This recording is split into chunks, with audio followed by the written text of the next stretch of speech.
our audience. Welcome to our honored guest for this very special occasion, Writers on Writing. We'll be talking today about multiple genres of creative writing with two very distinguished guests. My name is Lauri Scheyer.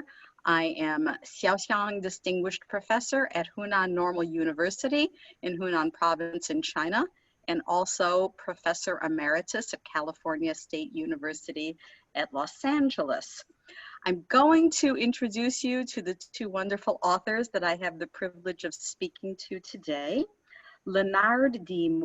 is a poet, anthologist, mentor, fiction writer, literary organizer, essayist, book reviewer, public speaker, and photographer, as well as the author and or editor or co-editor of many books, including most recently, All the Songs We Sing, a beautiful anthology devoted to the Carolina African American Writers Collective work, published in 2020 by Blair.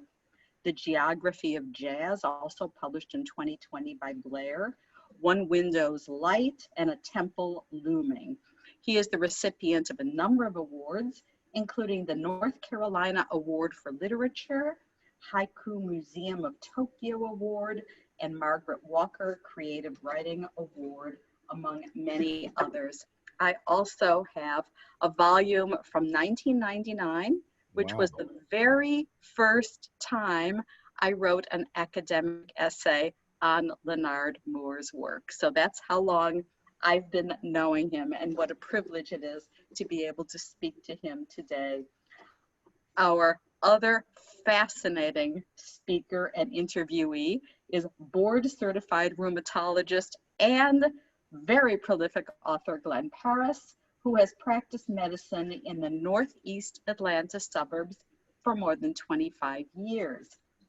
He now writes cross-genre books in multiple media and formats: medical mystery, Afrofuturism, science fiction. I'll be very interested to hear what he has to say about the distinction between those two genres, fantasy and historical fiction. Dr. Parris' short story, The Tooth Fairies, Quest for Tear Haven, is now available in the Outland Entertainment New Fairy Stories anthology titled Where the Veil is Thin, co-edited by Alana Jolie Abbott and Cerise Rennie Murphy. His Afrofuturistic novel, Dragon's Heir, is being republished by Outland Entertainment in 2021, and it's a great delight that it is going to be republished because it is a remarkable novel, absolutely fascinating. The premise is amazing. So welcome to our two guests, and I'm really delighted to be able to speak to you today. Let's start off with Dr. Glenn Parris. Hi, Lauri. Hello, it's a pleasure to be with you today. I thank you so much for your time. Thank you so much for having me. This is terrific. This is really very exciting. I hope this will be the first of many discussions that we'll all be able to have over time. You are such an unusual figure, Glenn, because you write in the genres, as I mentioned, of Afrofuturism, fantasy, horror, medical mystery, and historical fiction. And I have a kind of two-part question. Sure. What particular genre of fiction happens to be your favorite? And then the second part of my question is, how do these genres all work together for you? Why do you find it enlightening or interesting to work in so many different genres when other people limit themselves? Well, I think that it was something that Tess Gerritsen helped me with some years ago, finding my voice. And I think that once I found my voice, I can write in anything that I like to read, I think is really what guides me.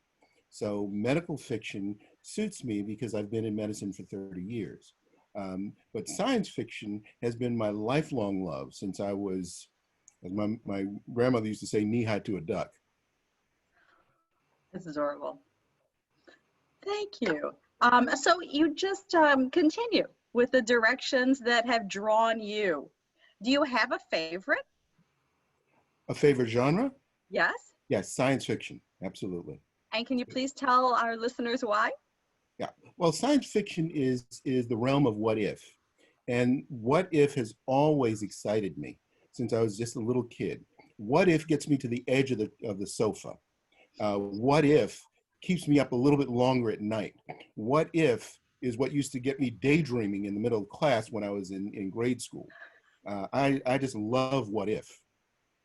Thank you. And that's so much the premise of Dragon's Heir, of course. So that leads us into our next question, which is, could you please give us a kind of overview, a kind of enticing taster of your novel, Dragon's Heir, please? Sure. So Dragon's Heir is really my favorite story that I've written. And I wanted to do something allegorical, looking at Afrofuturism.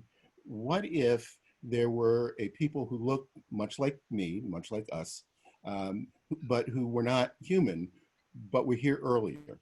So the premise is that the paleontologists got it wrong. The dinosaurs didn't die out. They just left 65 million years ago. And it's the story of a climatologist by the name of Dragon that decided that after the meteor hit 65 million years ago, he would try to revitalize the Earth. So Dragon's Heir is really a quest, a love story told by a ghost. And Vitna is the paleontologist, the archaeologist who would kill to save her love, who is the leader of this expedition, and her love, who's this invincible warrior who would die to save her. This is a past and a future that collide in the present and just never should have happened. But it really addresses caste. It addresses the fun of science fiction, space opera, a little bit of romance, a lot of drama, and it was just a lot of fun to write. And I should mention that the subtitle is The Archaeologist's Tale. So yes. All of your interests, in fact, as we described them, come together so beautifully in this novel. Yeah. It's a thriller in many ways, and there is absolutely a kind of allegorical classical resolution at the end that transcends that genre of science fiction or Afrofuturism. It could be a classic literary novel in so many ways. How did you get that original idea for Dragon's Heir? Well, that's a funny story. I was working, and one of the things I used to do is I would take call at a hospital. And there's this one little hospital where they needed a physician on site, and you couldn't leave the premises. So they didn't have, the library was locked, believe it or not, on weekends. It was such a small hospital. So you couldn't go in looking for books or magazines. And then they really didn't have any reception for television, so you couldn't watch television. So you're staring at the ceiling. So one of the channels that you got, very snowy, was a public broadcasting channel. I was watching a documentary on dinosaurs.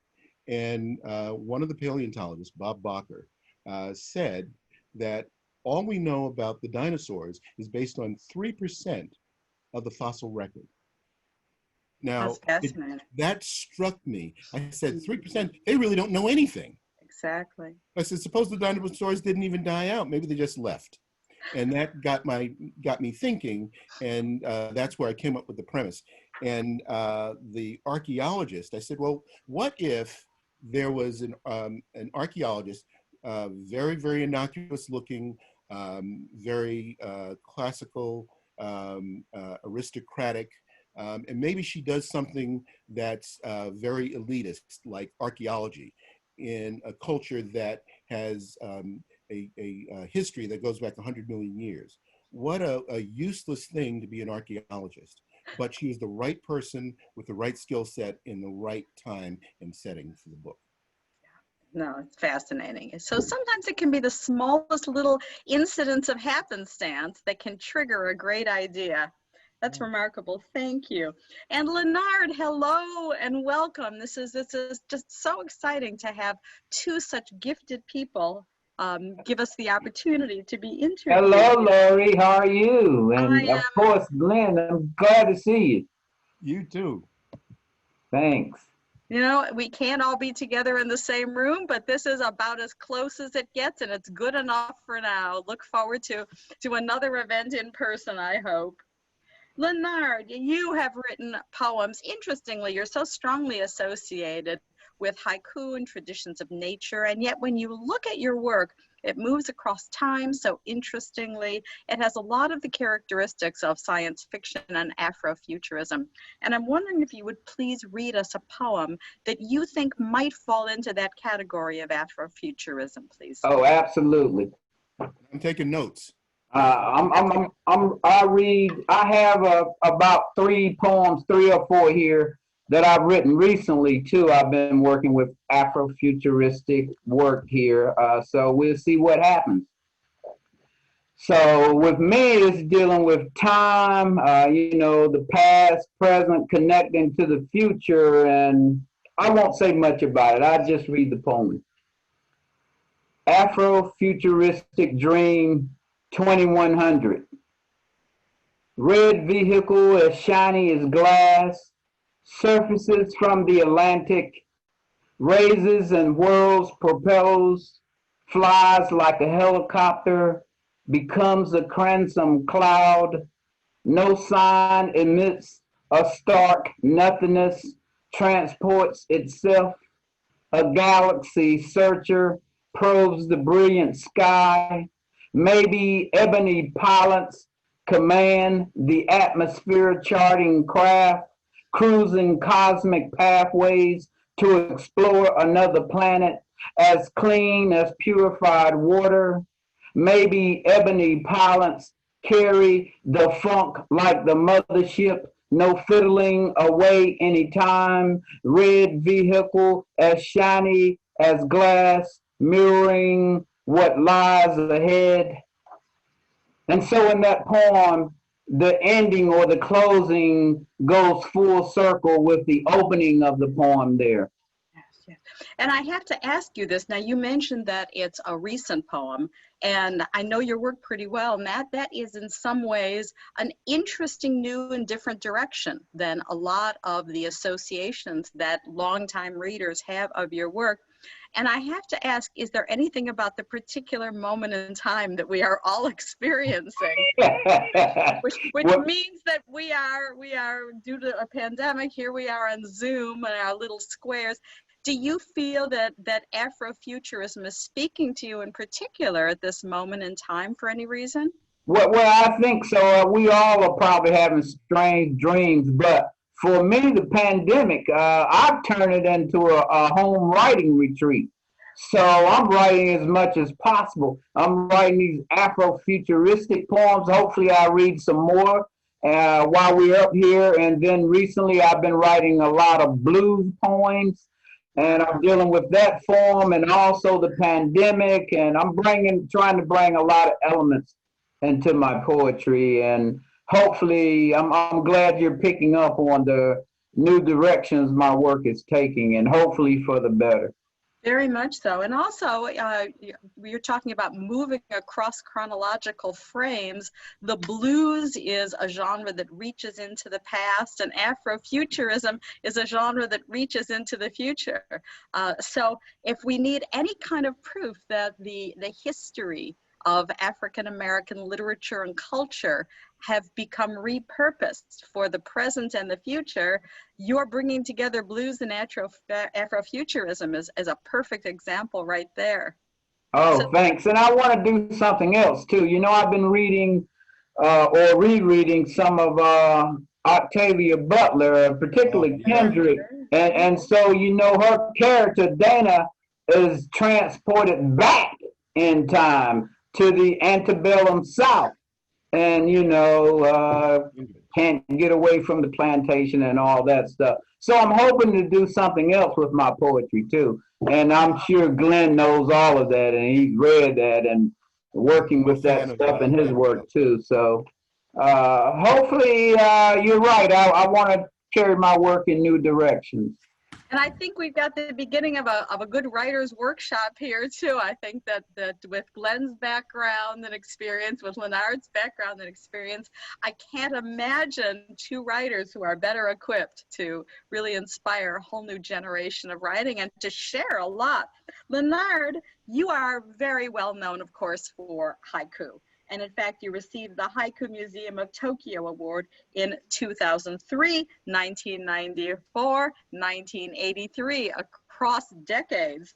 Can you please share with us, how did you start writing haiku? It was something quite unusual. Now there is so much more interest among many African-American poets in eco-criticism and nature writing. But when you began, you were out there really pretty much by yourself. There were not a lot of people doing what you were doing.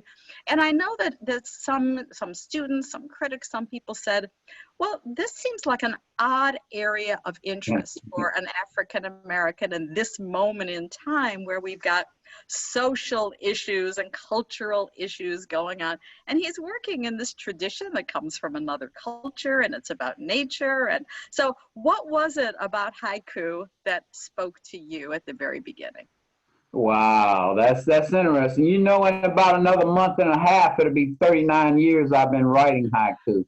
So when January gets here to be 39 years, and it's, wow, the way that I started writing, I guess good always comes out of some kind of struggle or something. So what am I talking about? In January 1982, I had the flu, so I was in bed for a while. You know, you get bored. And so I picked up a literature book that we used at the University of Maryland overseas branch when I was stationed in Stuttgart, Germany. And so in that creative writing class, we had this particular literature book. And, you know, I didn't know any black writers. It was in that class when another student who was older than me, a black woman, who said, Gwendolyn Brooks is my favorite poet. And so then I searched her out. When I got out of the Army, I searched out Langston Hughes. But while I was in bed sick with the flu, as I said, I picked up that literature book and I thumbed through it. I saw haiku. And boy, was I naive. I thought these were easy to write. So I tried my hand at writing them and not quite successful. So you have to fail at something to propel forward.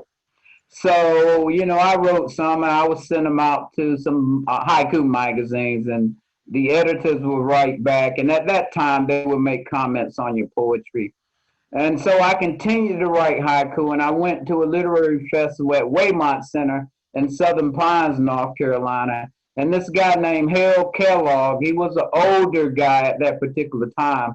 I was young in my 20s, and he was showing me his haiku and telling me how you know, haiku helped his writing and all of that, or how much he enjoyed it. So on that journey, I noticed that by writing haiku, it was influencing my longer poetry with the conciseness of language, the precision of imagery, the juxtaposition of unlike images, and so forth. And so I stuck with haiku. I'm glad I didn't stop writing haiku. At one time, I thought, oh, maybe about 20 years ago, maybe I shouldn't concentrate so much on haiku because I didn't want to be pigeonholed. You know, no writer wants to be pigeonholed at what they do. And so maybe that's the reason I write poetry in more than 30 different genres. And, you know, also known for my jazz poetry. I can go on and on the many different poetic forms that I write. But what pushed me to do even more is when I lost my daughter in 2004 in an accident. And so I wanted to challenge myself. I would go to the library every single evening and write poetry. So what I wanted to do, write those poems in different forms, and a lot of them were difficult, but I wanted to take the challenge, and it worked out. So, and I'll also mention on a personal note, for people who are watching this program, interested in inspiration for writing, we have Glenn, who has a full-time medical practice, and I want to ask him about that. We have Lenard, who experienced as a parent the greatest tragedy that any parent could ever experience, and they have both continued to write. And I think that is an inspiring example for everyone. Lenard, I know, took great strength. He's written poems in tribute to his daughter. Glenn, what was it when you have your incredibly busy life? What is it about writing that you make the time to devote to it? Well, again, my mind tends to wander off and on throughout the day, but I have to focus on, each individual patient and then, put my thoughts together. But when I come home, I try to decompress, and there's no better way to release tension, I think, than the process. And some people say writing's a lot of work and it takes concentration, but I can see both Lenard and Glenn, when you talk about writing, you both smile, you light up. There is obviously such joy in it. And maybe that's a question that I can ask each one of you briefly. What does writing give you? What does it do to enhance your life that you would recommend that others turn to writing who say, oh, I'd really like to, but I don't have time or I don't have the talent? What advice would each of you, first Glenn, then Lenard, give to a writer who says, I'd like to, but I'm not sure if I can? Look, nobody's got a stop clock on you. So if you have an idea or you want to get an idea, put it out there. And the whole world doesn't see it yet. Your own private little world, you create it. You develop your characters, and you watch it develop. The way I looked at it, I watched a lot of my stories develop as if I were watching a movie or a play through a keyhole. And then I'd say, I wonder what would happen if the character did this. I wonder what he or she is going to do next. And those are the things that I write down. And the most powerful thing that you have as a writer is the eraser on the end of your pencil, the delete key on your keyboard. Anything that you've done that doesn't make sense, takes you down the wrong path, you can get rid of and start over fresh. You will not get any demerits for that. And having that kind of freedom to mold a world, whether it's a short poem or if it's a long novel or an epic novel or a series, you to a certain extent control that. There's a point at which your story and your characters, take off on their own, but you're sort of that, Greek god who gets involved in the machinations of his or her, or I should say Orishas, who get involved with the machinations of mortals. But that's kind of who you are, and it's a great place to be. And this is also where technology is really so much our friend. You're not writing with a quill pen. You don't have to worry about whether or not you can buy new parchment. It's so easy these days to be able to hit the delete key, use the eraser on the pencil, or even keep multiple versions if you're not sure which is best. So, so the future has caught up with the present for writers. What about you, Lenard? What keeps you going through everything life throws at you? Oh yeah, I keep going no matter what. And we all go through life struggles. But the thing is, what are we going to do about it? How are we going to react? So with writing or my writing, I think about possibilities. I think about healing. I think about all these things that, I think that help me. I write through, whatever I face.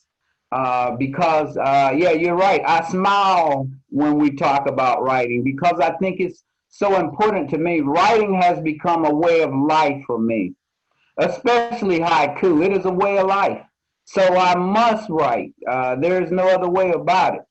And also, I have this connection with my ancestors, so I must write, must always be listening, attuned to the natural world, because that's what haiku does too. It keeps one attuned to his or her surroundings. Notice my first haiku book is titled The Open Eye. So the ears must be the same way. Always listening. In fact, and my earlier years, writing my short stories and longer fiction and all of that, I would just sit around, go to the mall, observe people. When you listen to conversation, you try to capture the way people talk so you can build your characters and so forth. So there are all kinds of techniques you can do. And then, to create names for your characters, you know, well, we don't have this now, but once upon a time, we had phone books. Phone Just book. look through the phone book, pull out a name, all kinds of different things you do Mix and match. for your work, you know? And I was wondering actually about Dragon's Air, because Dragon's Air has such fascinating names. Glenn, we have Lenard talking about the wide variety of genres that he works in. You work in an enormous variety of genres, and there is a very poetic quality to the lyricism and the diction and the imagery of Dragon's Air. And I was wondering how you felt that poetry has informed Dragon's Air, and in fact, if there's a brief section of the novel that you would like to read to us that you think exemplifies the poetic quality of your writing. Sure. So just a little background. My main character's name is Vitna. Now, the name actually came from one of my colleagues who spoke with quite an accent, and she was telling me how much she admired Whitney. He used to pronounce the W as a V, and she kept saying Vitna, used to Vitna, and I kept hearing this. I'm thinking that'd be a cool name. So my main character is actually named after Whitney Houston in a strange way. But so I would not have seen that coming. no one ever does. Never does. But you know, the story is, you know, and I guess this is me, you know, really it's a romance wrapped in a science fiction novel that is allegory. So in the story, just setting up this passage that I'm about to read, the main character, Vitna, is an archaeologist. She's an elite aristocrat who gets to practice this profession that is almost not a profession. They've got very, very vivid records that go back 100 million years. No one needs an archaeologist. She gets to do it because she is so privileged and so wealthy that she can afford to, but she feels useless doing it. Her love interest is a much larger species. He has a military background. He's a very imposing figure, almost invincible. So this story is about her conquering him and his acknowledgement of the conquest. And this is really a love poem. And I don't know if it's going to come through that way, but it really is a love poem. And this is him wooing her. So it's called The Hunted's Tribute, a love poem.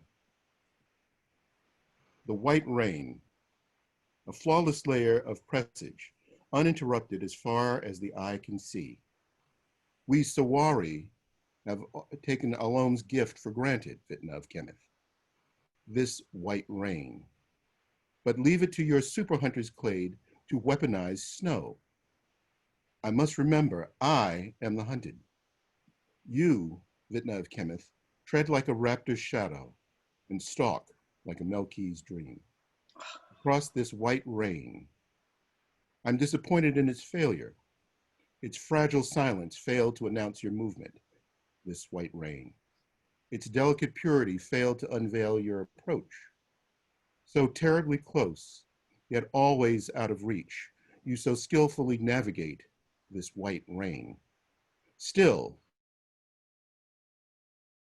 Vitna of Kemeth, you came on like a lashing wind, battering hail and biting storm all at once, leaving only this white rain. The Sawari have become complacent. Thank you for extracting our weakness. When next you hunt Kemethi, you'll face a nemesis, not prey.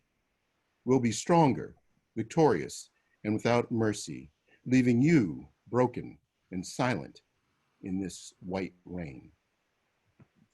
Oh. No, that's clearly a poem. You know, we can do our Zoom response. No, the repetition, the imagery, the themes. It's a beautiful poem, clearly embedded in the novel, and it also brings the heart of the novel so much to life. I thought that would be the section you would read. So thank you so much for sharing that for us.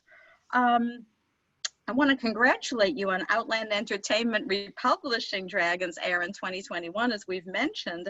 And I understand that your work is included in the Outland Entertainment anthology, Where the Veil is Thin. And if you could please tell us about the short story, The Tooth Fairies, Quest for Tear Haven that's coming out in that anthology. And do you consider it to be under the genre of horror fiction? It is. It's definitely horror, but it's really fun horror, if you will. So in the Tooth Fairy, I really married my wife's culture. She's from New Orleans, and I always think of you know, the mysticism of New Orleans, and you know, the bayous, and a lot of the magic there. And then my background, you know, my grandparents are from the Caribbean. My last name is Parris.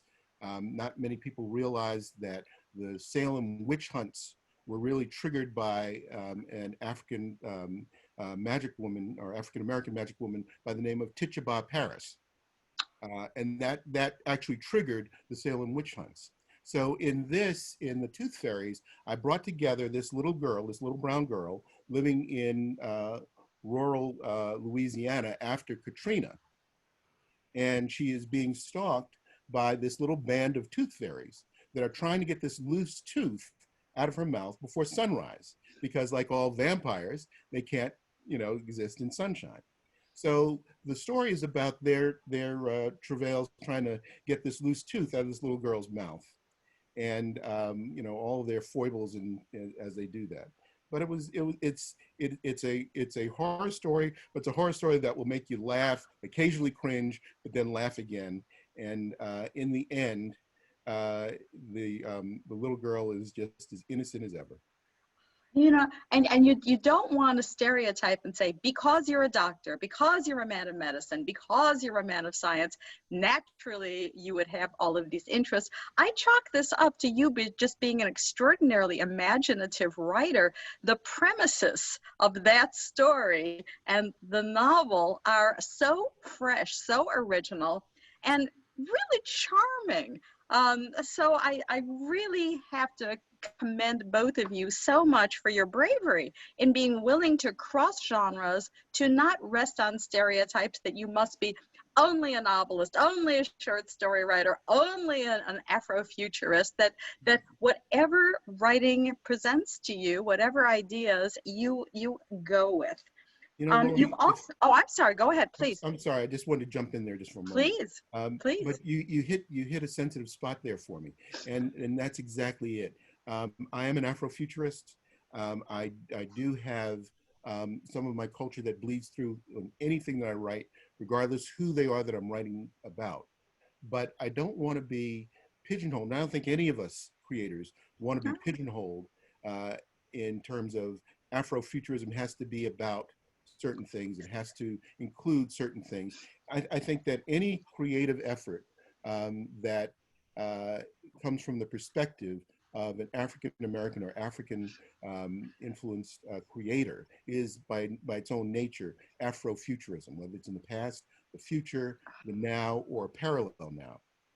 Oh, I think that's a really brilliant response. And I was thinking of two things when you were speaking. I thought, for Paul Laurence Dunbar, imagining what could be a future beyond the onset of the 20th century, you could easily say that some of his more fantastical poems could be Afrofuturist. And then I was also thinking, say, of Shakespeare, for example. Shakespeare's idea of a poem and poetry would not be the same as a 21st century vision of poetry. So for you to invite us to interrogate what might be facile categories, I think is just such a helpful memory for us to keep in mind. No genre stays static. It never is one thing and one thing only. And I'm sure the fun for both of you as writers is being able to bend those boundaries and definitions, even of the categories that you're working in. And then you also bring up such an important point, which is naturally who one is going to inform their writing.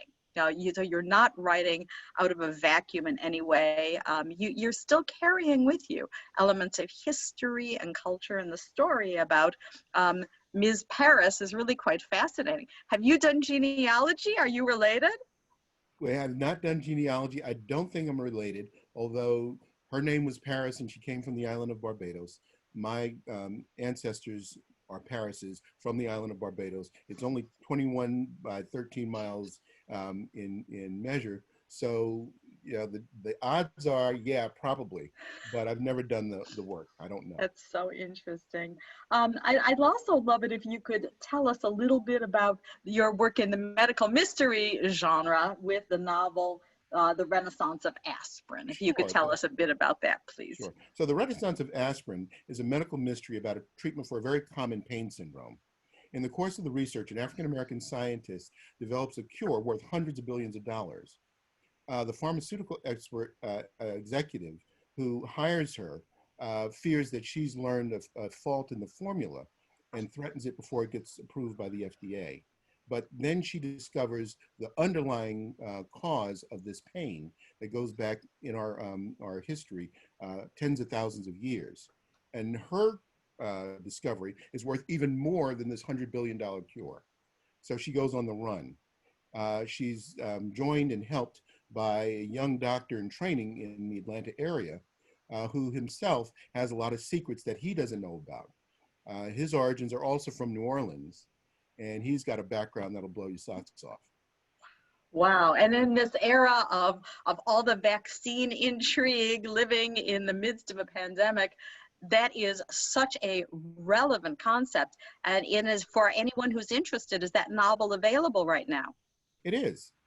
You can get that on Amazon. You can get that on Barnes and Nobles. I think Books A Million still carries it in its catalog. And there are a number of small bookshops, which I'm a big fan of, by the way. Small bookshops. Always got to patronize the small bookshops. They need our help. Hear, hear. Could not agree more. Absolutely. We all need to go out of our way to keep the non-behemoths in business. And I'll also mention that Lenard's books are available. So wherever you can find them, please definitely look online to be able to discover both. Lenard, I'm really fascinated by your poetry collection, The Geography of Jazz.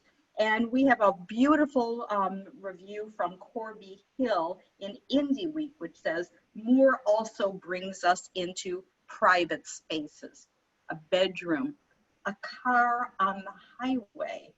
As he listens to Miles Davis' painfully gorgeous Porgy and Bess, for example, he writes needle on vinyl. It's a very long and beautiful quotation of accolades for this particular poem and the book, and your infusion of jazz into your writing.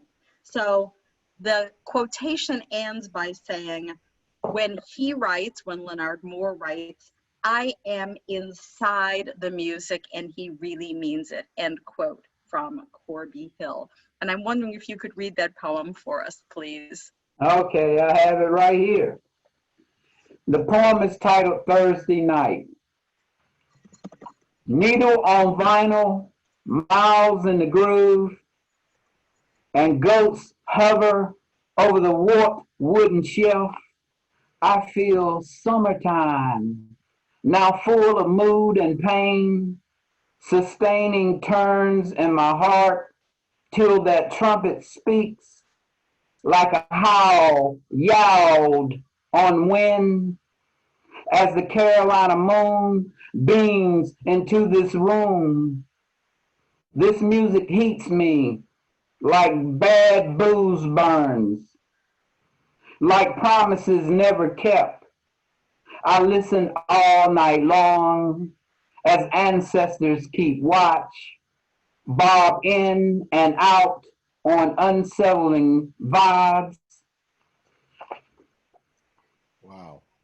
Yeah, exactly. That's a wow. And you know, here's a question I've never asked you. I've interviewed you a number of times. Do you listen to music while you're writing? I've done that many times. In fact, this book here, I've traveled all over the country visiting jazz clubs, setting their writing and all of that. So certainly. And then, you know, the band I used to perform my poetry with and rehearsal, while they were rehearsing, I would sit there and write.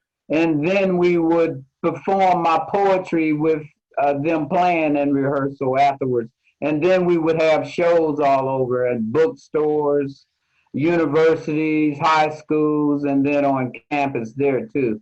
So certainly, and then Glenn mentioned New Orleans.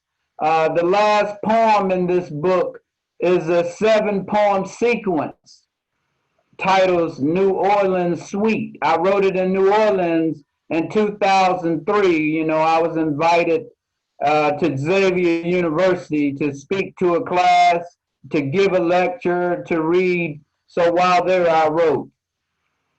My son graduated from Xavier. Oh, wow. See?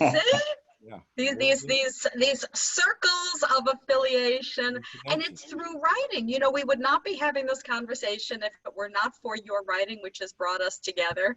And now here we've discovered that there's this kinship of New Orleans and the university. Now it's beautiful to see how the way the university. Absolutely. And when Glenn was saying more about Afrofuturistic writing, you know, I was glad he mentioned African Americans, because in an interview with Wanda Sabir about 2 weeks ago, I mentioned blackness too, dealing with Afrofuturistic. And if I may, I would like to read a poem dealing with that. I open up talking about Octavia Butler and her character Dana being transformed back in time. So this particular poem is transporting back in time to the 1970s. The funk and all that. But that's all I say. I'll read the poem. Bring the funk. All right. Traveling on the mothership.